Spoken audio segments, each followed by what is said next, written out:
dead, the orator proceeded. Then something pushing things up out of the soil and making things out of nothing. One day things weren't there, they were.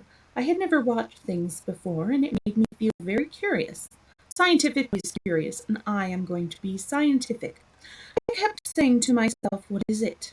It's something. It can't be nothing. I don't know its name, so I call it magic.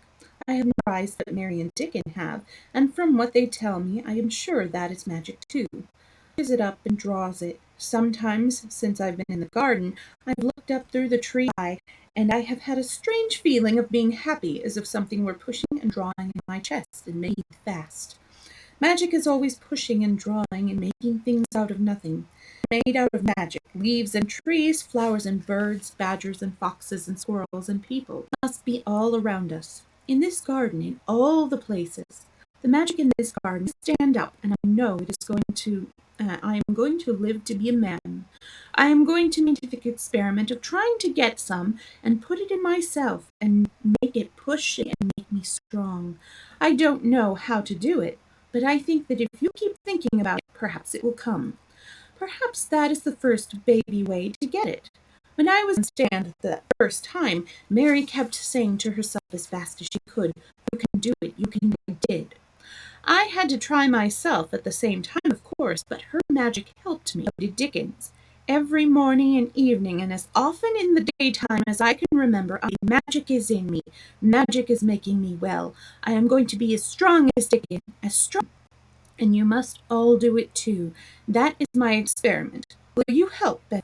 Aye, aye, sir, said Ben Weatherstaff. Aye, aye. If you keep doing it every day as soldiers go through drill, we shall see what will happen and find out if the experiments you learn things by saying them over and over and thinking about them until they stay in your mind for. And I think it will be the same with magic.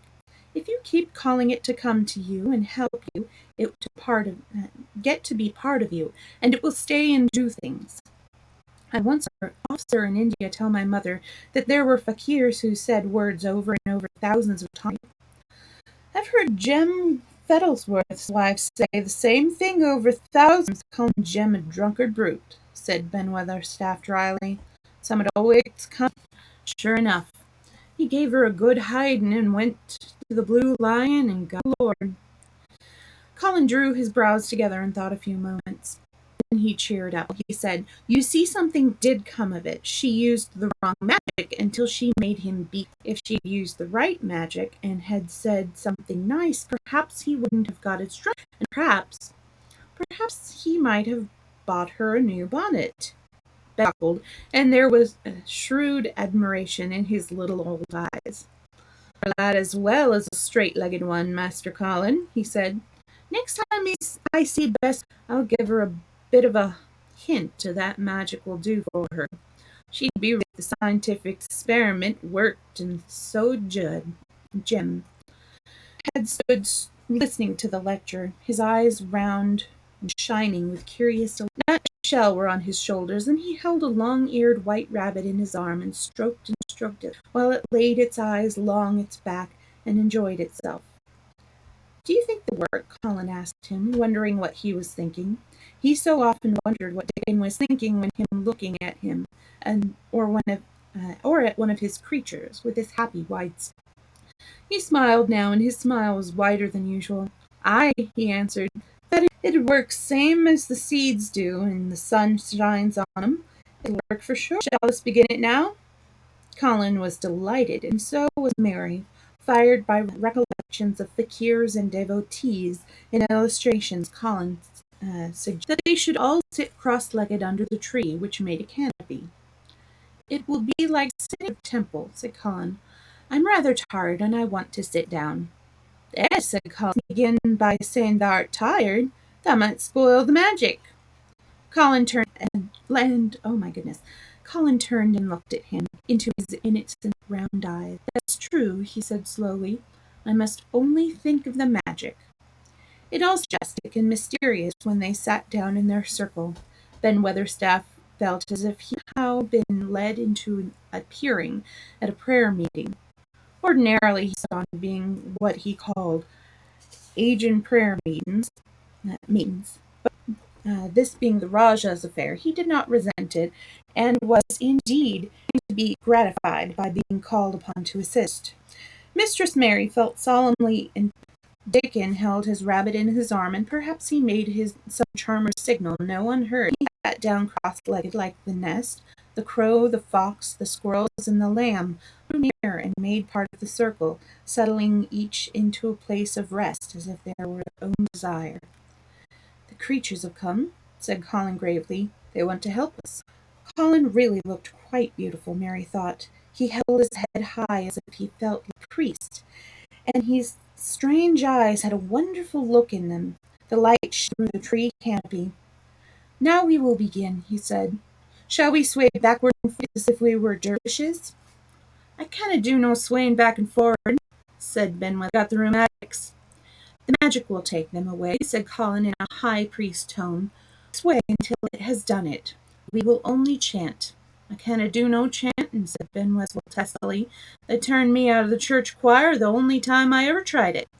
No one. They were too much in earnest. Colin's face was not even crossed by a shadow, thinking only of the magic.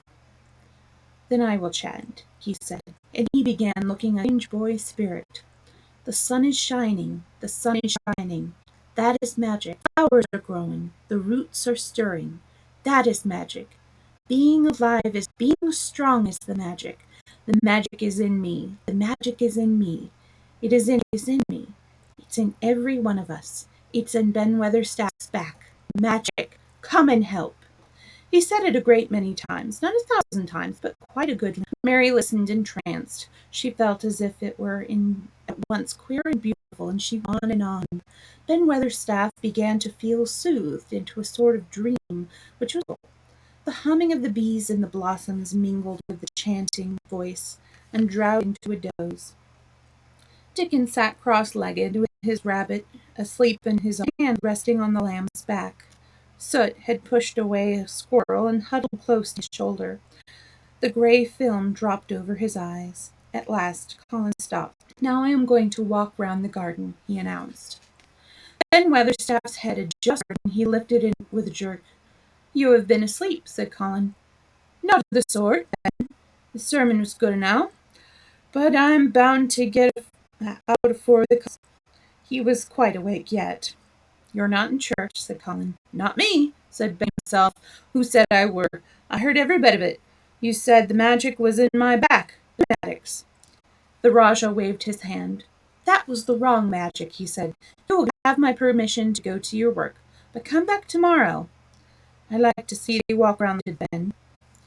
It was not an unfriendly grunt, but it was a grunt. In fact, being a party, and now having entire faith in magic, and he had made up his mind, if he were sent away, he would climb his ladder and look over the wall so that he might be ready to hobble back for any stumbling. The Rajah did not object to his staying, and so the procession. It really did look like a procession. Colin was at its head, with Dickon on one side and Ben Weatherstaff walked behind, and the creatures trailed after them. The lamb and the fox close by Dickon, the white rabbit hopping along or stopping to nibble, and suit the solemnity of a person who felt himself in change. It was a procession which moved slowly but with dignity. Every few yards it stopped to rest and leaned on Dickon's arm, and privately Ben Weatherstaff kept a sharp lookout, but now and then took his hand from its support and walked a few steps alone. His head was held up all the time and very grand. "The magic is in me," he kept saying. "The magic is making me strong. I can feel it." It seemed very certain that something was upholding and uplifting him. Seats in the alcoves, and once or twice he sat down on the grass, and several times he paused in the Dickon, but he would not give up until he had gone all round the garden. The canopy tree, his cheeks were flushed, and he looked triumphant. "I did it! The magic! That is my first scientific discovery." "What will Dr. Craven say?" without Mary. "He won't say anything," Colin answered, "because he will not be told. It's the biggest secret of all. No one is to know anything about it until I have grown so strong I can walk and run like any other boy. I shall come here every day in my chair, and I shall be taken. I won't have people whispering and asking questions, and I won't let my father hear about it until he has quite succeeded. And then sometime when he comes back to Misselthwaite, I'll get into his study and say, Here I am. I am like any other boy. I am quite well, and I shall live. It has been done by a scientific experiment. He will scream, cried Mary. He won't believe his eyes. Colin flushed triumphantly. He had made believe that he was going to get well, which was really more than half the battle. He had been aware of it, and the thought which stimulated him more than any other, imagining what his father would look like when he saw that he had a son who was as straight as other fathers' sons. One of his darkest miseries in the unhealthy, morbid past had been his hatred for being a sickly, weak-backed boy whose father was afraid to look at him. He'll be obliged to believe them, he said. One of the things I am going to do after the magic works and to make scientific discoveries is to be an athlete. We shall have thee taken to boxing in a week or so, said Ben Weatherstaff. Belt and will win the belt and be a champion prize fighter of all. Colin fixed his eyes on him sternly. Weatherstaff, he said, that is disrespect. You must not take liberties because you are in the secret. However much this magic works, I shall not fighter. I shall be a scientific discoverer. Ex pardon, sir, said Ben, touching his forehead in salute. I ought to see it only a joke and matter. But twinkled, and secretly he was immensely pleased. He really did not mind being snubbed. Snubbing meant that the lad was gaining strength and spirit. Chapter 20. Laugh. The secret garden was not the only one Dickon worked in. Cottage on the moor, there was a piece of ground enclosed by a low wall of rough stone. Early in the morning and late in the fading twilight, and on all the days Colin and Mary did not see, Dickon worked there, planting or tending potatoes and cabbages, turnips and carrots and herbs for his mother. In the company of his creatures, he did wonders there, and was never with them, it seemed. While he dug or weeded, he whistled out or sang bits of songs, or talked to Sutter Captain or the brothers and sisters he had taught him to bring up to help him. We'd never get on as comfortable as we do, he said, if it wasn't for Dickon's garden. Anything will grow for him. The cabbages is twice the size of anyone else's, and they've got a flavor as Witherbys has. When she found a moment to spare, she liked to go out and talk to him. After supper, there was still a long, clear twilight to work in, and that was her quiet. She could sit upon the low, rough wall and look on and hear stories of the day. She loved. There were